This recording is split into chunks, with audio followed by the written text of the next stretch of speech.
Hello and welcome to Rubber Chicken with a Podcast in the Middle, the internet's only podcast exclusively devoted to the Monkey Island series of adventure games. I'm Alistair. I'm Gordon. And in this episode of this podcast exclusively devoted to the Monkey Island series of adventure games, we're going to talk all about Indiana Jones. What's your favourite Indiana Jones movie? I guess Raiders of the Lost Ark. Is that a boring answer? It's a pretty standard answer. There's not many to choose from. Yeah, Mine's Crusade. Oh, who would have thought? Who would have guessed? I wouldn't have known Even that. though, deep in my heart, I know Raiders is probably better. And I've also recently achieved a greater appreciation for Temple of Doom. Look, Anyway, why are we talking about Indiana Jones, Alistair? is it because a new Indiana Jones movie came out this year and we've been saying for ages we should use our podcast as an excuse to talk about Indiana Jones? Exactly, because we can tenuously link Monkey Island to Indiana Jones. I think if there's anything that we can link to, it would be Indiana Jones. Because Indiana Jones and Monkey Island, they're like, brothers. Yeah, two peas in a pod. We can talk I was about doing this on this podcast that we're releasing a second episode of all year without you all switching off in droves because this isn't what you signed up for. We did think about doing this when Dial of Destiny comes out, and for whatever reason, because we have fascinating lives that are chock full of adventure, we're just getting around to do it now. Yeah, we didn't get around to it at the time. I wouldn't say it was because Indiana Jones: The Dial of Destiny didn't blow our minds or anything like that. That wouldn't be the reason, for sure. No, totally. It wasn't a total letdown or anything. It was definitely because real life got in the way. Exactly. Also, there was another Monkey Island thing to talk about, but we're not talking about that because I haven't played it. Yeah, and just to touch upon the Monkey Island Sea of Thieves thing again really quickly, I played the first episode a bit by myself and it was kind of boring alone, and I played through it again in full, the first episode with friends, and that was kind of fun, but mostly because I was playing it with my friends and not, I think, because it was some essential piece of Monkey Island quote-unquote content. So I haven't played the remaining 2 episodes. Maybe we will at some point and talk about it, but who knows? Yeah, we might do that in the future. But whatever, this is about adventure games. Yeah, Let's exactly. talk about adventure games. So, I think that it may have been my first exposure to Indiana Jones was through Indiana Jones and the Last Crusade, the adventure game. The graphic adventure. The graphic adventure, because we got that at the same time as The Secret of Monkey Island on Mac. Yeah, LucasArts CD game pack for Macintosh computer. Yes, and that's why Indiana Jones is kind of linked in my mind. That and Fate of Atlantis, that's linked with Monkey Island too, because they were on the CD game pack Volume 2, which also came with The Secret of Monkey Island, I believe.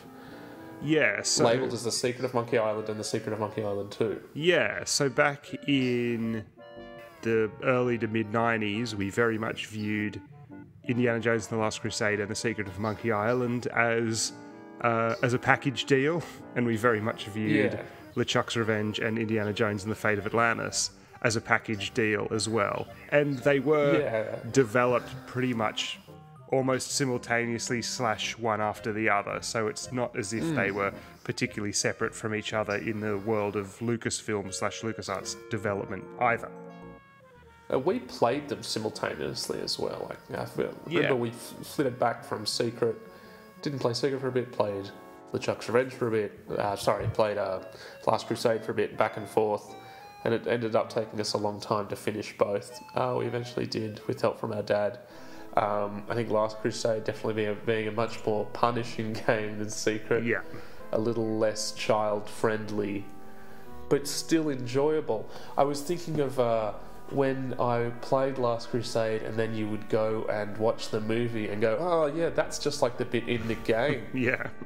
Which is actually also an experience I had playing and watching GoldenEye. So I played GoldenEye a lot first before I'd even seen the film, and then I was watching GoldenEye and thinking, oh wow, these are all the environments that are exactly the same from the game. And I think that's probably quite a common thing for kids, like across time, experiencing kind of this multiple media versions of films and books or whatever. Is that you experience one thing that's not necessarily the definitive version, because especially back in the day, that was just how you got access to things, was through video games or books or comics or whatever. Yeah, and what do you think about that? Video game tie-ins of popular films were a lot more common back then. They kind of absolutely died out about 10 years ago. They really fell off. But I guess the good thing about Indiana Jones and the Last Crusade, the graphic adventure, was that it was developed in-house by talented people at Lucasfilm as well. Who would later go on to make the Monkey Island games. So Ron was heavily involved in the development of Last Crusade and kind of developed it in tandem with the film. Yeah, they kind of came out almost... There was a very brief window of time, right, in which they were developing the Last Crusade adventure game relative to the film, right? Yeah, that is. And I think they gave them the script to look at and stills and things so they could copy the art style. And there are some scenes which are kind of bang on to the film, and there are other scenes that very, very much deviate. There are also a lot of mazes. Just to rewind a bit, I consider myself, as you know, to be a fairly big Indiana Jones fan. It's kind of like my thing. Like people are big fans of Star Wars. I'm also a fan of Star Wars, but I kind of, for whatever reason, have gravitated towards Indiana Jones ever since I was a kid. I used to watch them constantly. I remember we used to go to our grandparents' place, and in the afternoon, after they'd very much spent a lot of time with us, after lunch it would be movie time, and I feel like pretty much every day was either Last Crusade or Raiders of the Lost Ark, just over and over again.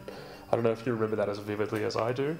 Yeah, I have very distinct memories of Last Crusade in particular. I felt like it wasn't until I was a bit older that I had a clearer memory in my head of Raiders. But definitely Last Crusade, but probably also from playing the computer game. As well. And that's the thing, it was very much reinforced by the video game. Yeah, and I would have watched you playing the game a lot. Obviously, we have two of these point-and-click adventures, Last Crusade and Fate of Atlantis. I have played Fate of Atlantis a million times. I've not played Last Crusade that many times, and nowhere near as many times as you have. No, I really like Last Crusade, but it's also a big nostalgia thing. I recognise that it's not as good a game as Fate of Atlantis. I think Fate of Atlantis for us is probably the next game after Monkey Island when it comes to adventure games. Yeah, it'd probably be my favourite. I mean, again, I haven't played all of the LucasArts adventure games. No. But it'd probably be... But if you were to rank them... It'd be there, it and Day of the Tentacle, and it'd probably be... Yeah. It's one of those things, again, where Day of the Tentacle, I would argue, is probably a better adventure game than Fate of Atlantis, but Fate of Atlantis is probably my favourite after the first two Monkey Island games, and maybe Curse, I don't know, but definitely up there with my favourites in the series, whereas Last Crusade, I haven't played enough. Yeah, okay, well, I spent a lot of time, I remember early university days, I mean, I'd played a lot before that, but I would play Last Crusade and try to train to beat the boxing fights and stuff, and then I tried to get the high IQ, and I would run through the game and speed run it, and I don't know, do all these stupid things just for fun. But yeah, I'm a big Indiana Jones fan. I haven't lost perspective, but I do own a lot of action figures and all of the comics and all but one of the books, and I have a full Indiana Jones costume and stuff. Yeah, you're definitely the biggest. I haven't lost perspective. Definitely the biggest Indiana Jones fan I've ever met. In fact, the only big Indiana Jones fan I've ever really met. But at the same time, like there's Indiana always Jones too. Yeah, there's always been a lot more stuff for Indiana Jones. It's one of those things where there's always been so much less Indiana Jones stuff than Star Wars stuff, but there's certainly a lot more Indiana Jones stuff than there is Monkey Island at the same time. Exactly. I think that makes it kind of the underdog thing. It makes it another reason why I like it. But I just really love those films, and part of my appreciation of it is Fate of Atlantis, because that's kind of that's kind of Indy 4 and was Indy 4 for a long time. And though I do like King of the Crystal Skull, and to a lesser extent Dial of Destiny, I feel like Fate of Atlantis is worthy to sit amongst those adventures as the closest Indiana Jones thing outside of those films. Yeah, so I think when they were making an Indiana Jones game back in the early 90s, I think Hal Barwood kind of was advised, go and make this unproduced Lucas script or something into a game, and he had a look at it and thought, I don't actually want to do that, we'll go and do our own thing. And him and Noah Falstein raided like George Lucas's library of kind of crank occult books and stuff at Skywalker Ranch or something for inspiration, and they got this idea of making a game about Atlantis, and it's kind of perfect for an Indiana Jones story. I think Hal Barwood and his team captured the feeling of those original 3 films really well, and really almost kind of foreran what aspects of what was done in Kingdom of the Crystal Skull and Dial of Destiny to a certain extent. Like Kingdom of the Crystal Skull, there's a little bit, I think it's more in some of the spin-off stuff, but nods towards alien involvement in the searching for this lost civilization. It's blatant that the Atlanteans are aliens. Yeah, and then you've got that Indiana Jones kind of explores aspects of ancient Greek mythology and folklore, or an occultish 20th century version of it in That's right. Dial of Destiny is kind of foreshadowed in Fate of Atlantis as well. So you almost it really prefigures those films, and you could argue does a better job of it potentially. Well, I feel like there are even scenes in Dial of Destiny and to an extent King of the Crystal Skull where when watching them you're thinking, did they play Fate of Atlantis when they were doing research for this? And I'm thinking, in Dial of Destiny, there's an extended sequence where they go down in big diving suits. Yeah. Yes. That felt very the villains much turn like, up in a ship, not in a boat, not on a yacht, not a submarine.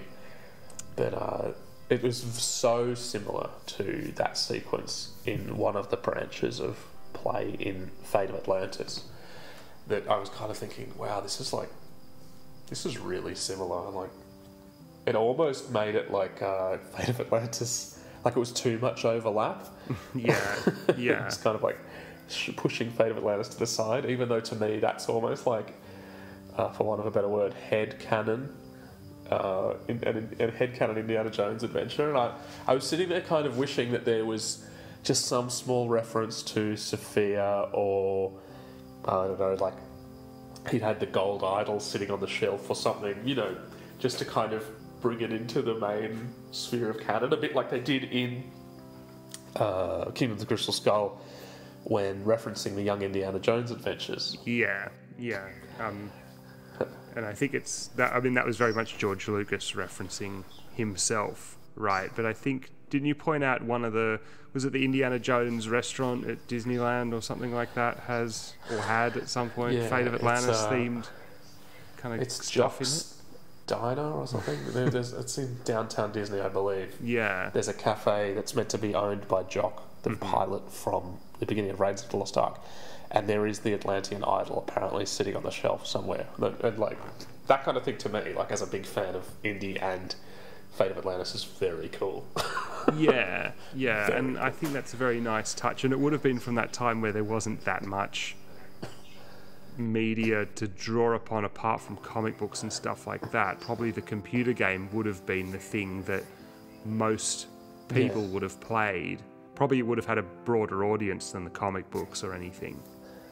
Yeah, that's right. And also the game, especially Fate of Atlantis, it sits in these two arenas. It's an Indiana Jones thing, a piece of Indiana Jones EU or whatever, but it also sits in the LucasArts adventure cycle alongside Day of the Tentacle and Secret of Monkey Island and LeChuck's Revenge, and they kind of all influence each other. Yeah.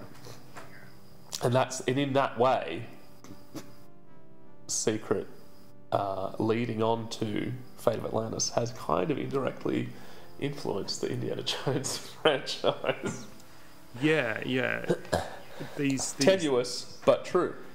Yeah, but especially if you think about the connections that exist now, the influence, however strong or limited it might have been, of the unproduced Monkey Island film script on Pirates of the Caribbean, and then the acquisition of Lucasfilm by Disney, and you would definitely be able to draw connections with how these things have kind of branched out and then tied back in together again.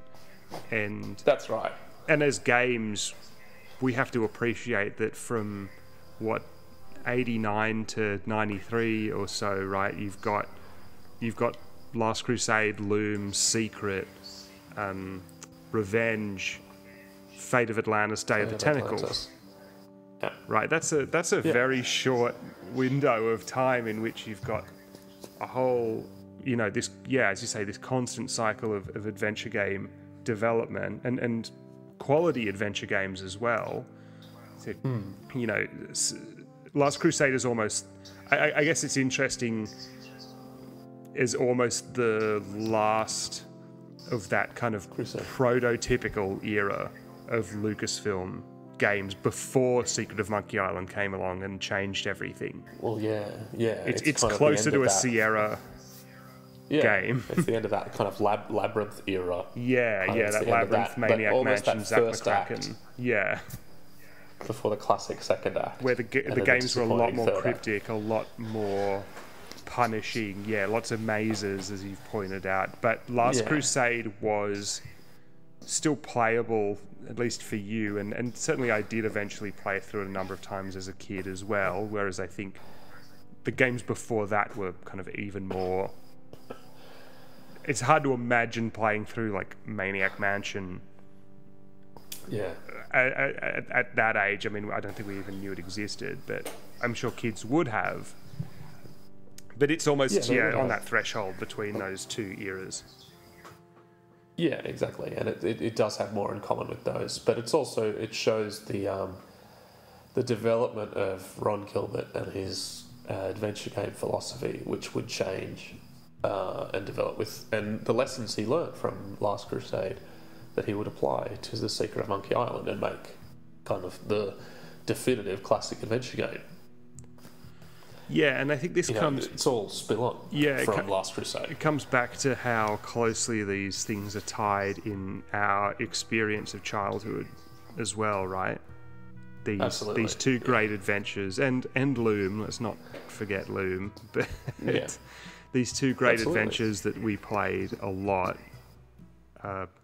And you had the bonus of, there's a film that's connected to one of them. I think, Secret of Monkey Island was the favourite of the two, but still played Last Crusade a great deal, and then there was LeChuck's Revenge and Fate of Atlantis, and that felt like this was what... It certainly felt like, these two things were linked. It very much felt like this is what Indiana Jones is now, it's computer games. Yeah, well, that's right, and especially back then, we came to these games as they were fairly current. Yeah. Indiana Jones and the Last Crusade wasn't that old, the film. Yeah. Now it's considered kind of this classic film, but at that time, 1993, 1994, it was only a 5-year-old movie. You think of a movie that came out 5 years ago, The Force Awakens is older than that. Yeah, but at the time, as kids, it seemed like Indiana Jones and the Last Crusade seemed like ancient history. I feel like at the same time, movies, and I remember thinking this as a kid, I remember like I'd watch Ghostbusters, and that was just a movie. Yeah. But after a while, that became a classic comedy, Ghostbusters. Yeah. Or the same with Raiders of the Lost Ark. They were just movies then in the early to mid 90s. Yes. When we were kids. But now they've become old, as everything does. But this stuff doesn't have to be, and also it's carried on through other media and things, and yeah, as you say, Indiana Jones kind of became video games, and it continued on after Fate of Atlantis with Infernal Machine after the cancellation of Order of the Phoenix. Iron Phoenix. Iron Phoenix, yeah. Yeah. And Infernal Machine was Hal Barwood as well. It has one of the same characters, Sophia Hapgood. It's very much there's very much a duology of Hal Barwood, Indiana Jones games. And the first 3D game to feature a cameo from Guybrush. Yeah, before Escape from Monkey Island. It just so happens that one game is a point-and-click adventure game and the other is a Tomb Raider rip-off. Even though Tomb Raider inspired... Well, there you go. What's aged better out of Escape and Infernal Machine? That's a good question. That'd be a good one to have a debate about, as what's aged better out of Escape from Monkey Island and Indiana Jones the Infernal Machine, because that's tough. That's a tough call. I recently replayed the first level of Infernal Machine and it was enjoyable. But we can leave that for another time. I reckon it's probably aged better, but yeah. Yeah, but I know that I'm going to go back and play Escape, and I'm not going to play Infernal Machine as much, even though I'm a big Indiana Jones guy. But you will play Fate of Atlantis, and I think this is something that we talked about before. I've played Fate of Atlantis multiple times this year. Yeah, this is one of these things I talked about when we talked about Secret last year. Yeah. Is that you could give someone the 16 colour version of Secret of Monkey Island, and while they might be a bit confronted by the limited visual style, it is easier to play than Tales of Monkey Island was in 2009. Easier to get running and easier to learn. Easier to control. Yeah, maybe not. Absolutely. Maybe not. You know, I can't. It'd be unfair to make that comparison to Return, which, whatever else we might say about it, didn't control badly, but definitely, something that came much later has aged more than. And it's the same with Fate of Atlantis. Have aged. Yeah, Fate of Atlantis is completely accessible, in my opinion. Sometimes I'm not sure about the acerbic logic in these games because I know them so well. I wonder if you were a new person coming to them, would you just be completely befuddled by some of the puzzles? But I kind of, on last few playthroughs of Fate of Atlantis, I've paid more attention to the clues that you get and how the story unfolds and what you get told. And I found that most of it is there. I definitely think by Fate of Atlantis / LeChuck's Revenge time, they had kind of perfected this way of developing an adventure game that unfolded in a logical way and that wasn't completely frustrating and presented you with multiple avenues to explore, but at the same time was focused enough for you to only have to worry about a few things at once. So I'm thinking about compare the 4 map pieces, right? Yeah. Feels open world, but at the same time, you can only do so much after you've explored all the avenues. Compare that with, there's a sequence in Fate of Atlantis where you can choose to go to Algiers and Monte Carlo. And there's a limited things you can do in both of those places. You feel like you're an international jet setter going between them. Yeah. And they play into each other, but there's actually a linear path you have to follow to get through that. Yeah. And I feel like they managed to, at this era of adventure game creation, they managed to find a way to make it feel like you were immersed in the story and you were immersed in the character, like the 4 map pieces, but you're also, the story was unfolding in a logical way, and it gave you clues, if you were paying attention for later in the game, how to solve things and didn't leave you completely lost. And this is kind of where we look at that, what I could describe like the first act of LucasArts games, like the kind of like Labyrinth through to Last Crusade, where everything was a bit harder, the logic wasn't necessarily there. You compared it to the Sierra adventures, which, while I like those early Sierra adventures, mainly Space Quest, they're like, the logic in some of them is just like completely baffling. And intentionally so. Exactly. But there is something to be said for this kind of game and sitting there even and enjoying it as an experience, even if you're just following a walkthrough or if you're just checking a walkthrough 1,000 times.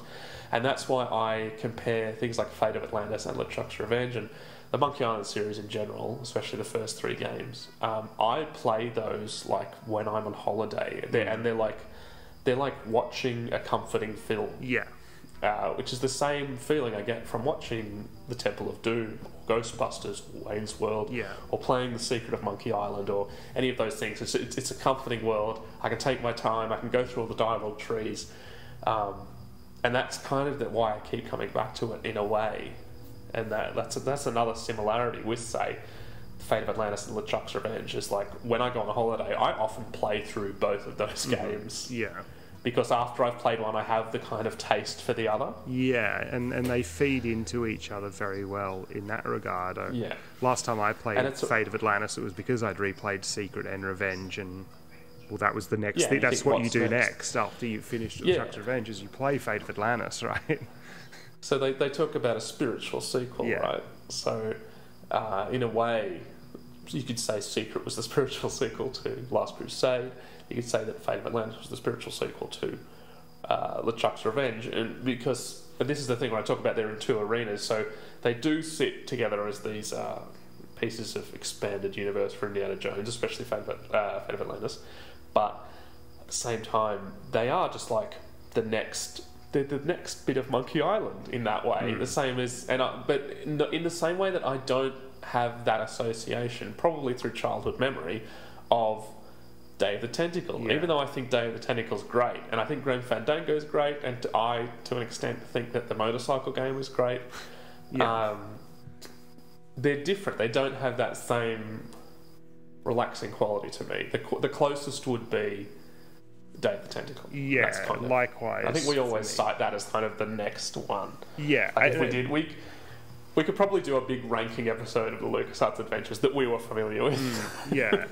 And that's, I think the thing is, those ones we then didn't play until the 2000s.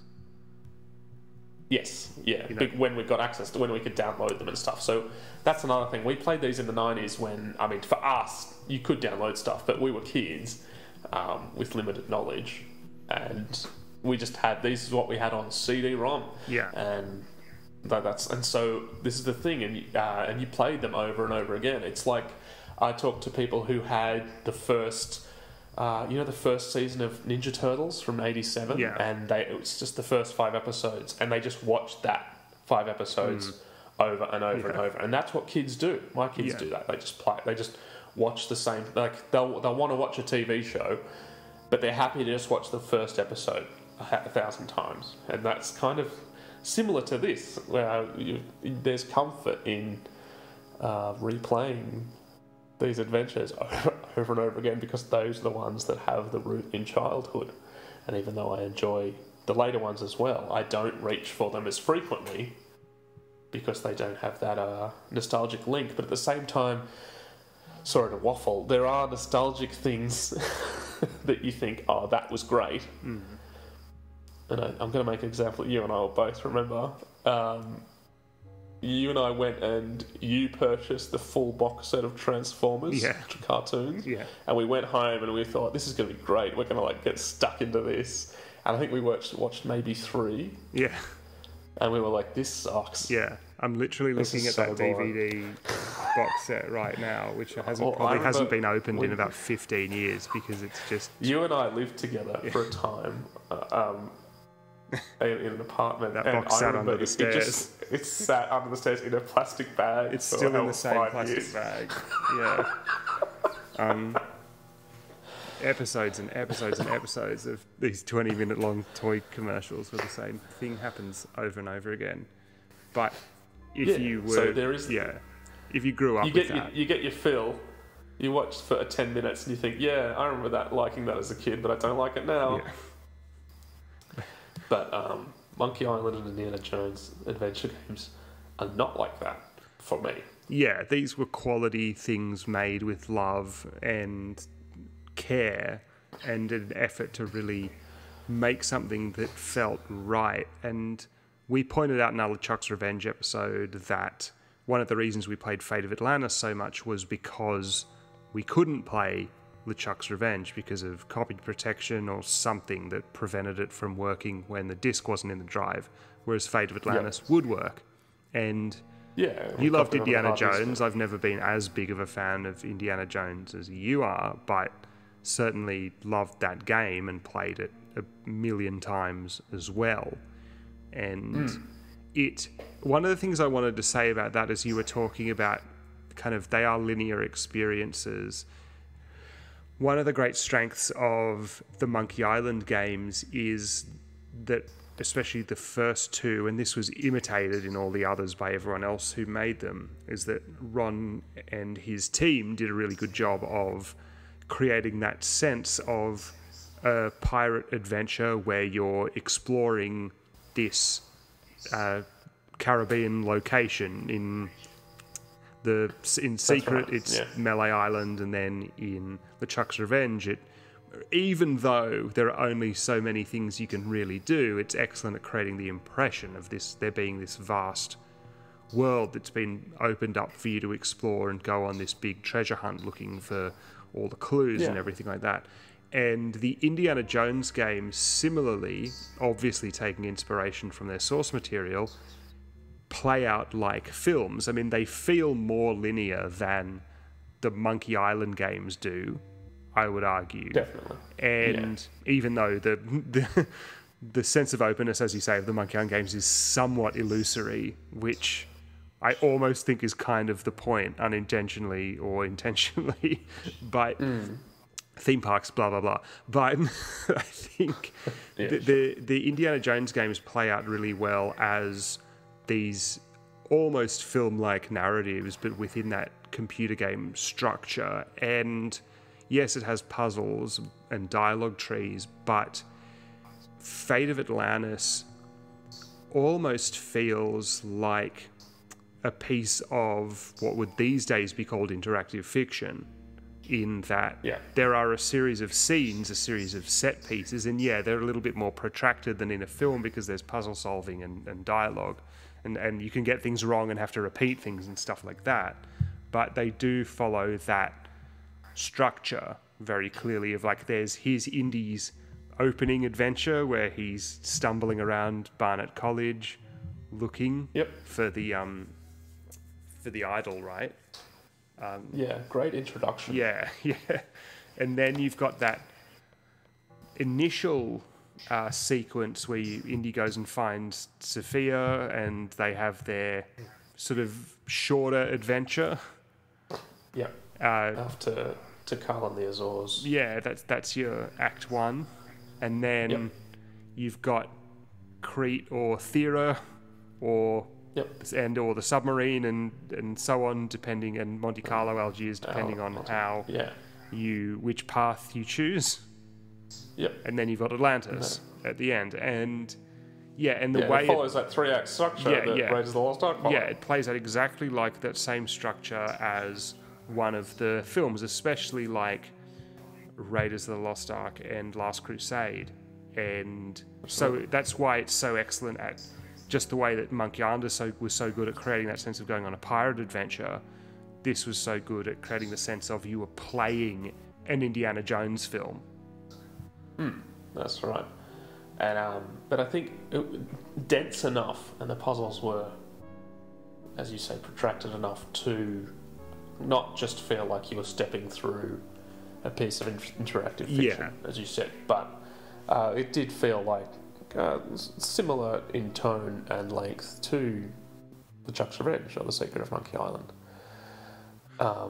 it's just a shame that we didn't get the Curse version, the spiritual successor to Curse in Indiana Jones form. I don't know what that would have looked like. Yeah, and I probably the closest we would have gotten is Iron Phoenix, and obviously there is artwork floating around that Arik Wilmunder uploaded to his blog back in the day and stuff. Everyone's got really big pants on, is kind of my memory of what that looks like. Everyone's painted in that, drawn in that, or that kind of exaggerated pulp comic book, 1940s comic book kind of style or something like that. Everyone's got really wide trousers, is what it feels like. Well, that's a really nice idea of a way to do that. Maybe it's better that it didn't happen. I don't know. It could have gone down that similar Hell on Wheels path, where you kind of think, would it have been better if they didn't do that, and they ended up not doing that, and maybe that was for the best. Yeah, and the artwork that does exist, it's sort of closer to that, motorcycle game style of visuals, or something like Outlaws, or something like that. Yeah, more like Outlaws, yeah. It's very stylish, but it's very stylized as well. And I think if we'd gotten Iron Phoenix, we would have gotten, we moved. Day of the Tentacle was the start of the stylized era of LucasArts games, and we would have gotten something that fit into that epoch of their development. Yeah, that's right. Even though I always find the Dig's graphical style to be very similar to Fate of Atlantis. Yeah, I was just thinking the Dig is probably the most restrained, despite its plot. It's the most restrained visually out of the slightly later ones. The opening cutscene of the Dig and the cutscenes are kind of in a 90s cartoon style. Yeah. If you remember, the actual gameplay elements look similar stylistically to Fate of Atlantis, and that was kind of the last one to have that kind of blocky but also realistic looking figures in it.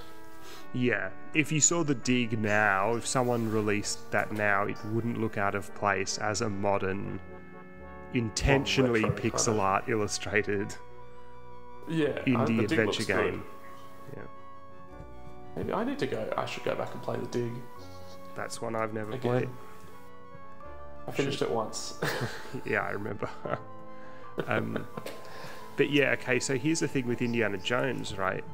Fate of Atlantis, particularly, voice acting. This is the first Lucas Arts adventure game to have voice acting? Yeah, it is. And we did not play the voice acted version originally, I don't think. Oh, hey now, they went back and did Loom. That's true, yeah, they did. There's a limited voice acting version of Loom that was done as well, which I've never played. Have you not? No, I've never played 256 colour Loom or with voice acting. Yeah. Right. That's a good discussion for another time. I quite like that. But yeah, the voice acting, and you and I will often jokingly say that we wish Doug Lee, who voices Indiana Jones, had a cameo in one of the later Indiana Jones films, because he is kind of the definitive voice of Indiana Jones outside the films.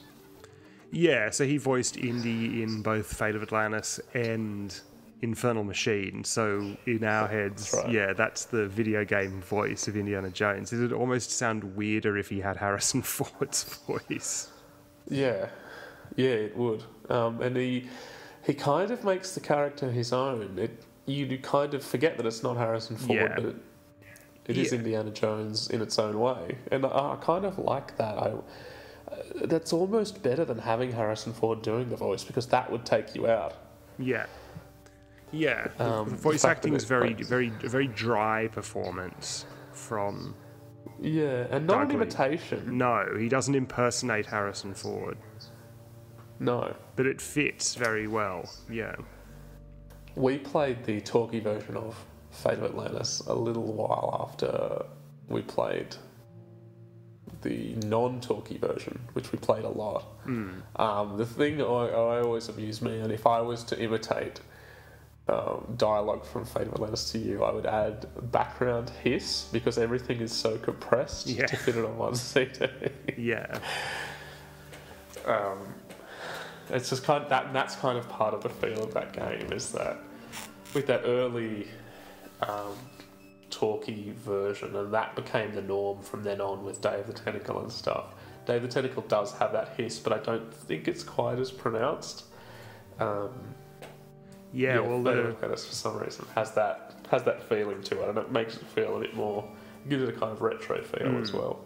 I believe the original tapes for Day of the Tentacle were of good enough quality that they were able to basically just clean them up and reuse them for Day of the Tentacle Special Edition, right? Without having to re-record anything. Whereas, Fate of Atlantis now, that I doubt that they would still exist. Maybe they would, but...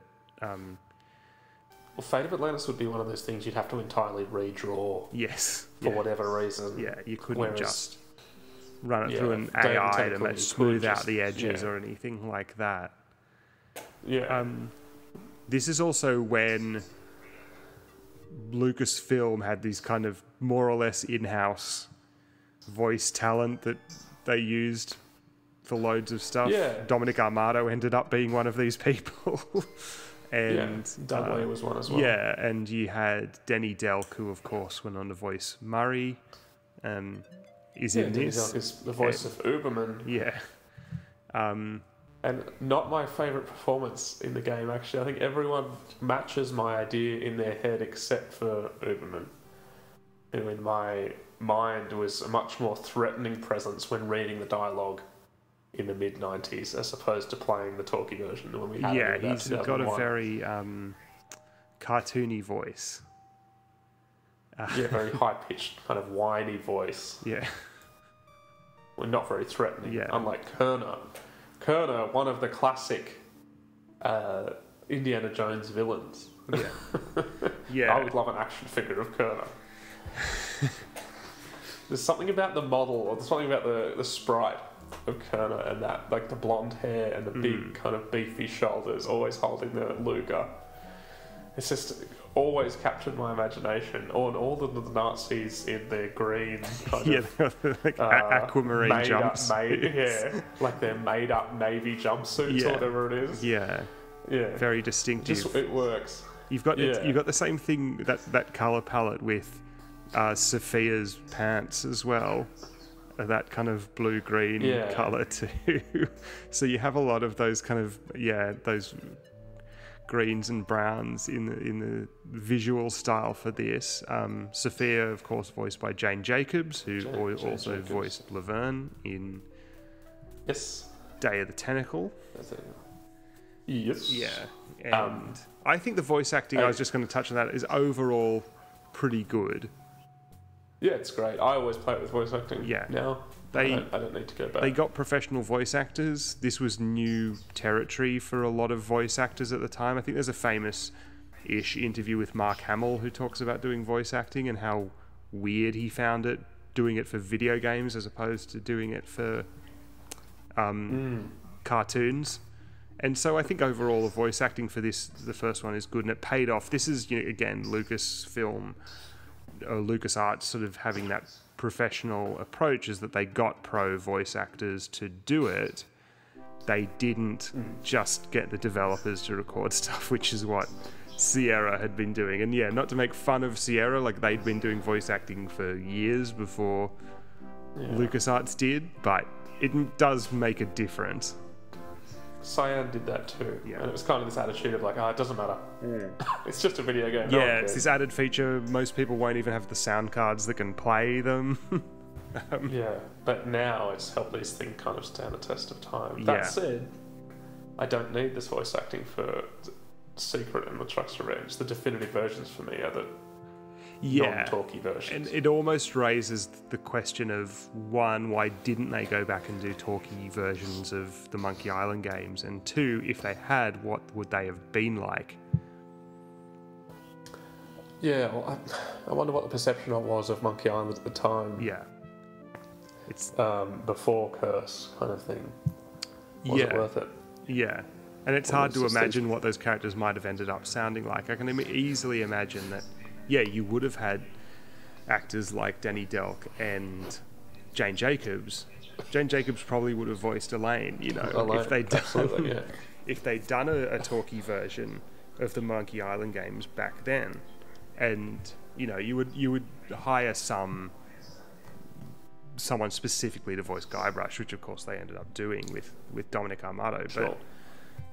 But not necessarily matching the tone of Guybrush's dialogue in, especially the first game, I think, and the second. Yeah, they probably would have done something maybe close to the talkie version of Loom, where everyone has English accents. Yeah, which I quite like the talkie version of Loom in that way. Jane Jacobs probably would have been a good Elaine if you kind of think about Sophia's dialogue and how it's performed. It would have matched the way Elaine talks, I think, because the characters are probably kind of similar. Yeah. Definitely, Sophia was, especially at the time, kind of the more capable of the indie girls. Yeah, the non-evil ones. Yeah. Yes. Similar to Marion. The one that everyone liked. Yes. Yeah.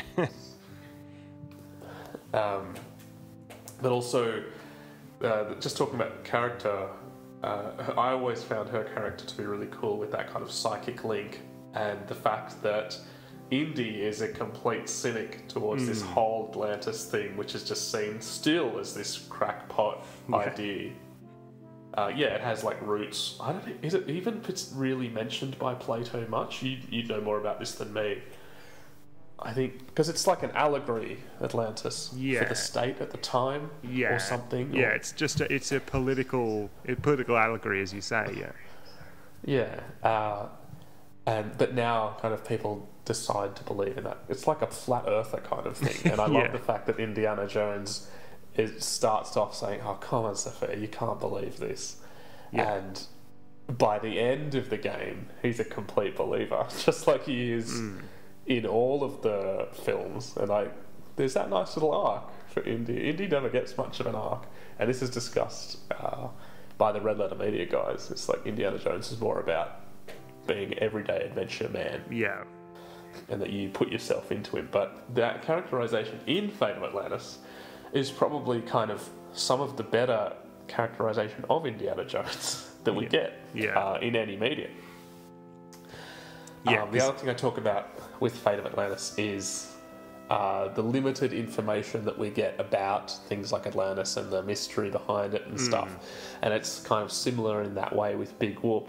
We get to Big Whoop at the end, we don't really know what it is, and we're left to speculate, and that's tonally similar to Fate of Atlantis. It's never stated exactly what happened. You get those grotesquely mutated skeletons in that kind of ossuary in Atlantis, but it never over explains what happens. And Atlantis, Indiana Jones expresses in a way that he's disappointed in Atlantis. And he's like, it's just like, I've found this mystical city, and it's just, these people weren't greater beings or anything. They were obsessed with trying to improve themselves and fail. It's this society of failures. And he and the Nazis kind of never actually figure out how any of it really works, or led to the conclusion that it never worked at all. It never worked at all. This great technology, was just, and that's great. That's brilliant. That's a brilliant ending to a story. Like that, and it very much again elevates this. Ties into the films where, especially Raiders and Last Crusade, where it's the hubris of the villains leads to their destruction. Absolutely, and these things are never what they believed in. And great final puzzle as well, where you have to actually, you don't fight anyone. It's a very Indiana Jones ending. You convince Uberman to put himself in the machine so that he'll kill himself by accident. Brilliant ending. Almost just as good. It's almost a combination of Raiders and Crusade endings, where yeah, as you say, you talk your way into, but like you do it in a backwards way to make it think that you're going to wreak revenge on Uberman. Yeah, and this kind of foreshadows the endings of. Then this is sort of speaking a bit outside of stuff that we're that familiar with, but the endings of some of the great computer role-playing games of the 90s. And just an example off the top of my head is that one of the ways you can defeat the final boss at the end of Fallout 1 from 96 is by convincing him that his plan isn't going to work. So it's always nice when a game gives you those kinds of endings. It's more satisfying than, like, you know, you don't want Indy to just have to have a punch up with the bad guys or something. Sure. 97, sorry, not 96, but yeah. Okay. And that works perfectly well in something like Temple of Doom, but then you have... But the end of Temple of Doom is Indy is put in this impossible situation, but he still is able to use his cunning to get out of it. Yeah. And in Raiders and Crusade, it's very much the enemies destroy themselves. Yeah. And that was something that, you know, for whatever else you want to say about it, I think Dial of Destiny did well as well. In fact, even Kingdom of the Crystal Skull does it, although it's pretty rushed. I hesitate to say that Dial of Destiny probably did it better than the end of Crystal Skull. I'd say it definitely did. You and I, this is the thing. This Crystal Skull is something we need to talk about. You and I like that movie. I like that movie a lot. It's is fun. Is it as good as the first three? No. But it does have some of the moments of heart that the first three have. Yeah, I can understand why people don't like it, but... Absolutely. But and as a fan, I can't write it off because it's more cool Indiana Jones stuff, but I am able to use my analytical faculties to realise that it's not as good. No.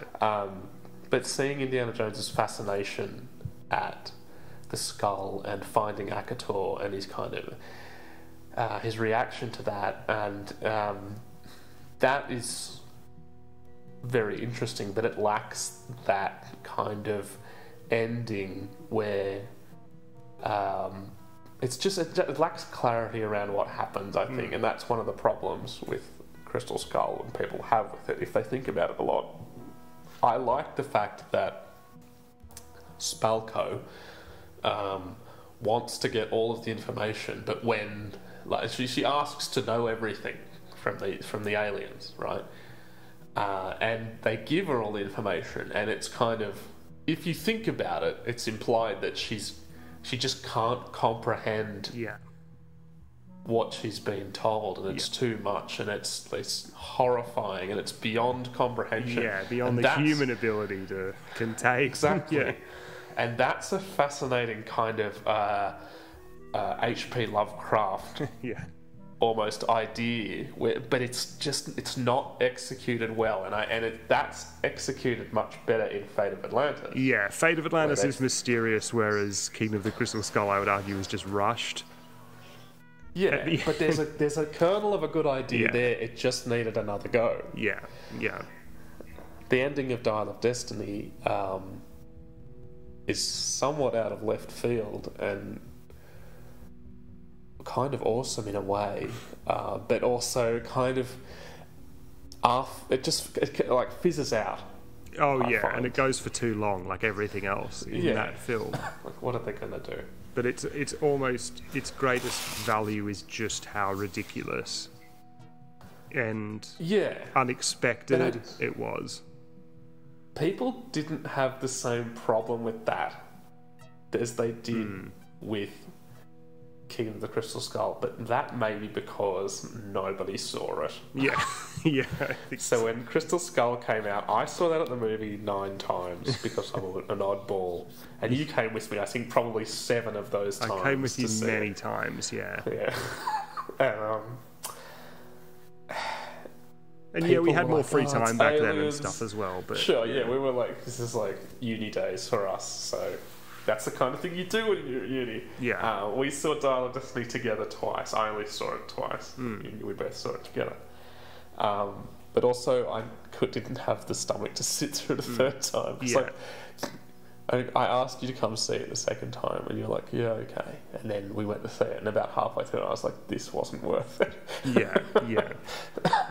But yeah, as you say, fewer responsibilities and more time to endlessly think about this stuff.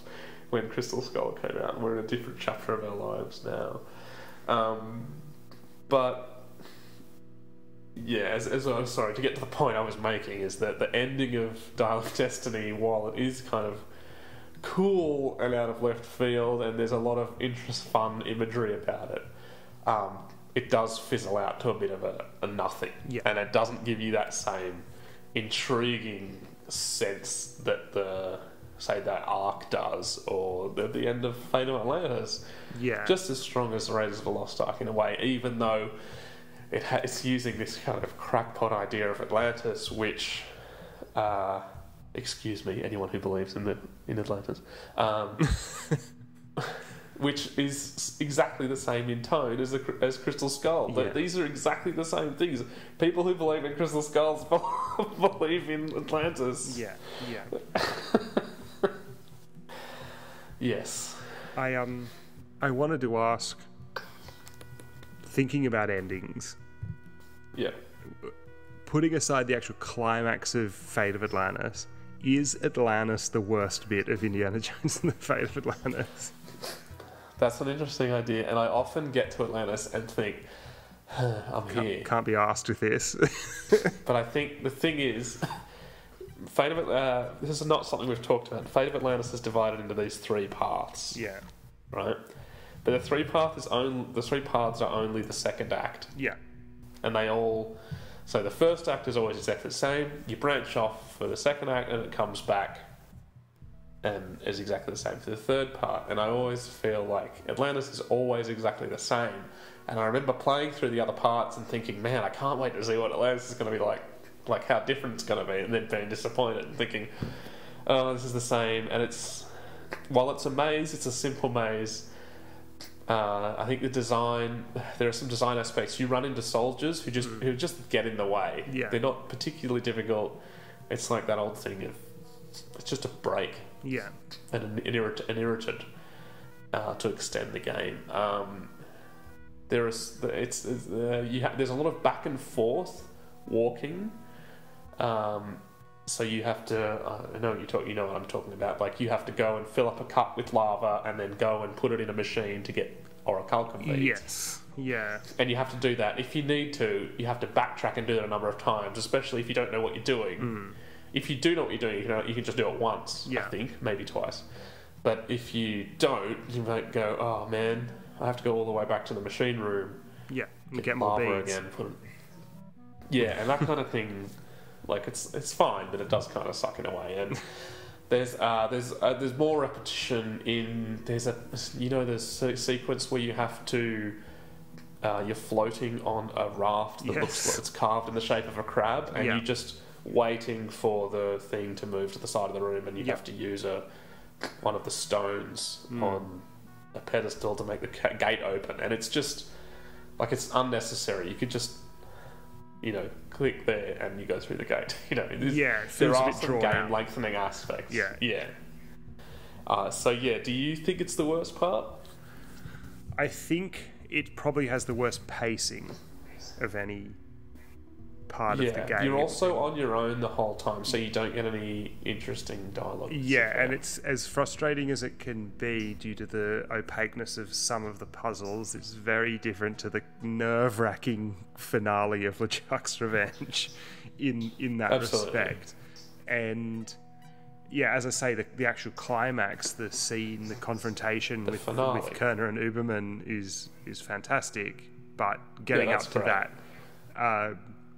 and again, the body horror stuff and the animation and the sound effects. The sound of Kerner screaming is really haunting when he falls in the lava. I think Atlantis is better once you get into those inner chambers of the city, and it's the outer ring with those repeated rooms. That's probably. I did enjoy getting to it when I first played it. Yeah. Oh yeah. And thinking, and there's loads of other fun stuff in the game, like Crete and Thera which, you know, discovering that was even in the game was very exciting as kids. The submarine, all that sort of stuff. So, yeah. For whatever reason, you and I always just played the teams part. Yeah, it seemed like a natural. It was almost like we were scared of picking another one. Yeah. And then later on, I thought, why haven't I ever played the other two? So there are 3 teams, fists, or wits. Wits. Sorry. This whole thing is assuming a great deal of knowledge, but I feel like if you're listening to this very obscure podcast, you probably know what we're talking about. Yeah, you've probably played Fate of Atlantis. Yeah. And if you haven't, you should. It's play easier it than now. Monkey Island 2. You'll be fine. But what's your favourite path to play? I do kind of think that Team is the most, to me, feels like the true story. It feels like the one that's closest to an Indiana Jones film. You have Indy and his offsider, and I think the banter and the chemistry between Indy and Sophia is pretty fun and adds a lot to the experience. Absolutely. I tend to say Fists is my favourite, even though the main action part is in Wits, I believe. Yeah. I may be wrong, but isn't the car chase in Wits? Yeah, weirdly the car chase in Monte Carlo is in the Wits path. Yeah. But the car chase is also fun within the limitations of the Scum engine. Yeah. It is fun. It's not very hard. No. The ruins under Knossos, the labyrinth under Knossos, I find is more fun with it, and it has more atmosphere with the Nazis in it. Yeah. Just even though there's not much you do with them, he actually kills one of them. In order to complete the game, you have to kill one of them. Yeah. Do you know what I mean? With the stalagmite. Oh, and Arnold. Yeah, I was thinking when you crush Arnold with the boulder, but yeah.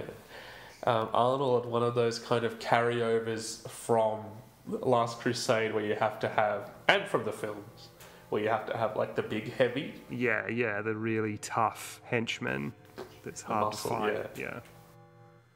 Almost exactly the same. And I wanted to say as well, Fate of Atlantis, design-wise, carries over also indie quotient points and the little death game over screens from the Last Crusade adventure game as well. Yeah, although it's prettier in Fate of Atlantis. It has the big mouth with the fire, with the lava spewing out of it.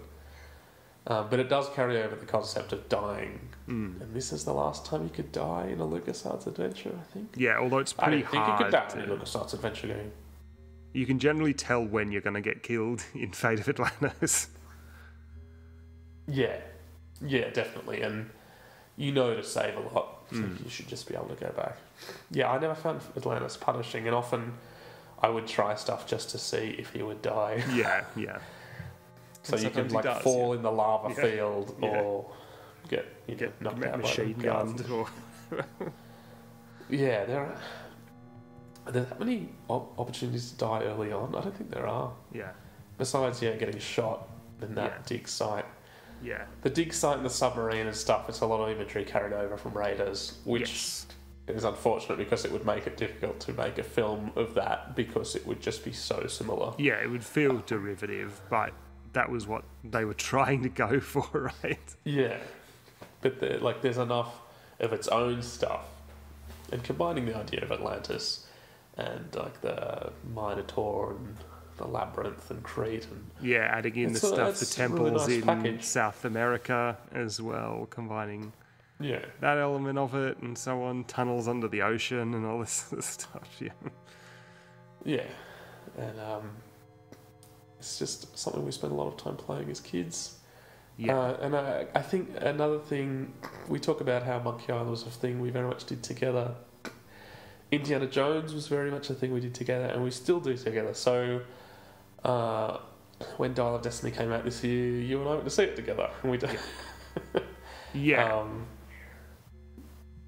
And got all the anticipatory stuff and everything around that, and then it's a thing that brings you together, and I think that's an experience we've discussed that lots of people have with these old adventure games and with things like Star Wars and Indiana Jones. All of these all of these very millennial things Yeah. to enjoy for us senior millennials. Yeah, and we've got to remember how hilarious it was as kids to see stuff like Guybrush twirling the grappling hook around and the indie fanfare plays and stuff like that. And there were so many references to Indiana Jones in the Monkey Island games. Direct references. And selling these fine leather jackets is still going. Yeah, they still make that joke. You can talk about Indiana Jones without talking about Monkey Island, but you can't talk about Monkey Island without talking about Indiana Jones, really. Well, yeah, there's stuff in there. Yeah. Yeah.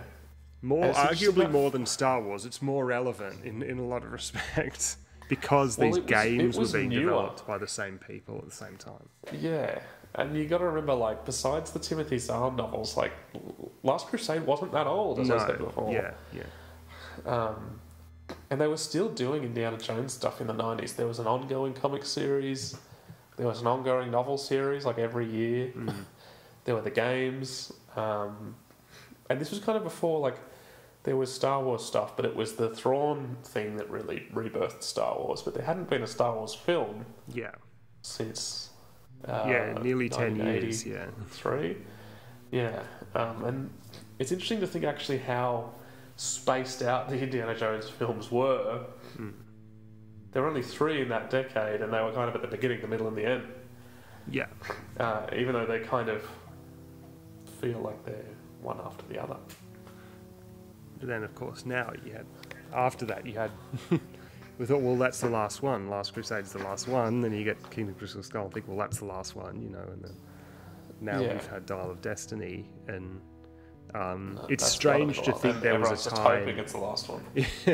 It's just strange to think there was a time when you thought, well, Indiana Jones is the thing that's done that will only be continued as computer games or whatever. And there was a time when it seemed like Monkey Island was this thing that was done. Well, yeah, it's a thing that kind of rears its head every so often. Yeah, and that's the nature of it. It seems of these properties is that could be a decade later, it could be 15 years, who knows? But it'll come back around again at some point. The lesser of the main 2 LucasArts properties or Lucasfilm properties. Justly for position. That said, Star Wars, I feel, has dropped off a little after the sequel films. Everyone's decided they hate those now, and now it's just about the TV shows, which people do like. But it's not the same excitement as the films, especially The Force Awakens. Yeah, although I'd wonder now whether people would still get excited over a Star Wars film if it came out now. I mean, people didn't get excited about Indiana Jones. Well, I think it would be the same, and we talked about this. So you talked about the fact that Kingdom of the Crystal Skull is kind of, it's like there's the original trilogy of Star Wars, there's the original trilogy of Indiana Jones, and then there's the prequels, and the kind of Kingdom of the Crystal Skull is the 4th prequel. In that way. Dial of Destiny is the 4th sequel. In that way. And that kind of that's like really true. And you wrote that in an article. I remember. And it's like, oh, we've done that now. What do we do now? Oh, I guess we'll do another Indiana Jones because that's the thing everyone cares about after Star Wars. That's what everyone's going to expect. And it's funny to think as well that in 2009 we got Tales from Monkey Island, and in 2022 we got Return as well. So it's this kind of these blocks of Lucasfilm. We've got to wait for Star Wars to come out again before we get Monkey Then Island. I'll go, oh, well, we better do something more. What else can we try and squeeze a few more bucks out of? People like us again. What are we going to do? We tricked people into forgetting how much they were upset at us before. They've certainly tricked people. This is getting completely away from what we were talking about. They've certainly tricked people into thinking that the prequels were good, which they're not. I don't think they managed it with Kingdom of the Crystal Skull, though. No. A lot of people ended up saying Dial of Destiny was better. I don't know. They both. The people who saw it. This is the thing. No one I knew saw Dial of Destiny. No one, besides you and me. I've talked to people. Have you seen Indiana Jones yet? No. The funny thing was everyone I has that spoke come to who did see it said they thought it was good, which I thought was funny. Yeah, well, that always makes me wonder about people's slipping standards when it comes to this sort of thing. Dial of Destiny, I don't think you and I were that crash hot on, even as a big indie fan. No. I wouldn't say it was bad, it was just the greatest crime it commits is being too long and boring. Yeah. But I was not Especially as compared hyped with, for it as you were. I initially thought, I'm not going to get hyped. Then I thought, why be a curmudgeon? Why not actually get excited and maybe it'll be good? And as usual, it bit me in the butt. Yeah. Just like getting excited for the Star Wars sequels. Or Return to Monkey Island. Yes, yes. Just trying to tie it back to the theme of this, the actual theme of this podcast. But yeah. Sure, Monkey Island. Yeah. Where to next with Monkey Island? Just keep flogging a dead horse with Return, I reckon. Just constantly talking about it. Yeah. I can see us doing a Return Redux, but maybe next year? Maybe. We thought about doing a Return 1 year later thing, but we realised we still had nothing further to say that was really We talked about different. it a lot, and then we didn't say anything. Yeah, I think So there's no point in, as we said before, forcing ourselves to talk about this when we're not in the mood for it. We haven't stopped liking Monkey Island. I still love Monkey Island, and Absolutely. my treasured LeChuck's Revenge poster that you gave me for Christmas last year hangs proudly on my wall. But there, I'm glad. you know, I recently built, as I showed you, a guy brush from Secret out of Lego, and Yeah. my kids' Lego. And yeah. I made sure it's up really high where no one can touch it because it came out quite well. It hasn't gone away. It's just we're not forcing ourselves to talk about it when there's other stuff going on. But I'm sure the time will come when we'll be very grateful that we have this channel set up with this baked-in theme. Although I feel like there's something in the air. It's something about summer in Australia. Takes me back takes me back to my childhood, takes me back to the Caribbean. Yeah, feels a bit like coming out of hibernation kind of thing. Yeah, it makes me feel a bit like talking about Monkey Island. So you never know. What episode is this? This is episode 26, isn't it? 26 or 27? And it took us 26 episodes to talk about something that wasn't Monkey Island. Yeah, but we mentioned it a lot, and that's kind of the point. Yeah. Yeah. You can talk, yeah. They live together in our hearts, Monkey Island and Indiana Jones.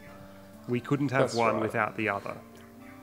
Yeah, as you said earlier. What else is kind of along the same lines? Nothing really captures the same tone as Monkey Island, but there are kind of things that are similar in a way. My thing would be Sit By As Pirates. But The Princess Bride. But certainly nothing captures our experience of playing computer games as kids than, especially in the early 90s, than Monkey Island and Indiana Jones together. Absolutely. But that's the human interest angle that we've gone for. Yeah. It's you and our experiences, and just cashing in on the nostalgia of that. Yeah. So yeah, play. I feel like we didn't talk about Last Crusade much, but play Last Crusade, but don't skip Fate of Atlantis. Definitely play Fate of Atlantis. I'm also going to say Last Crusade these days. I'm going to say some shame in using a walkthrough, but not complete shame in using a walkthrough, because like last time I tried to play it, I'm like, I don't know what's going on. I reckon just if you get stuck in an adventure game, get a hint. Yeah. Get past the bit. Don't get frustrated. Who cares? Just enjoy the ride. Yeah. That tape on that's how big I've become. Figuring out what to do with that ball of wadded up sticky tape in Last Crusade. Yeah, I was like, I cannot remember what you're meant to do here at all. I don't know if I ever solved this puzzle as a kid, you know? Last Crusade, again, one of those games I could talk you through over the phone without looking at it. Yeah. Yeah. I should have called you up. You should have. Yeah. On the landline that I don't have. Yeah. All right. Well, I enjoyed that. Thank you. Yeah, it's good fun. Yeah. We'll be back soon. Christmas episode again. Oh, We yeah. should do an actual good Christmas Yeah, episode. can we do a good Christmas episode this time? Don't know what we're going to talk about, but... I don't know. We'll read some fanfic. Write some fanfic and read it out. No Talk idea. about some fan games, maybe. I feel we should do a drunk Let's Play. I think that would be a great... Yeah, that would be a good Christmas. Very festive. Yeah. Yeah. Of which So one, eggnog. Secret or Revenge? So, like, you know, we're going to need to eke these things out slowly, given the limited material. So I think eggnog, get together, turn the lights out, Yeah. pizza, Yeah. get Secret up and running. Yeah. Max Secret, and just have a great grand old time. And just Yeah, and record then the that'll be adventure. like so much stuff you can sit in front of your laptop eating chips and watching. Exactly. Yeah, or just while you're at work Yeah. on the toilet. Not that should work. Anyway, that's been Rubber Chicken with a podcast in the middle. As ever, I've been Gordon. And I'm Alistair. Oh, and another thing. Look behind you! A three-headed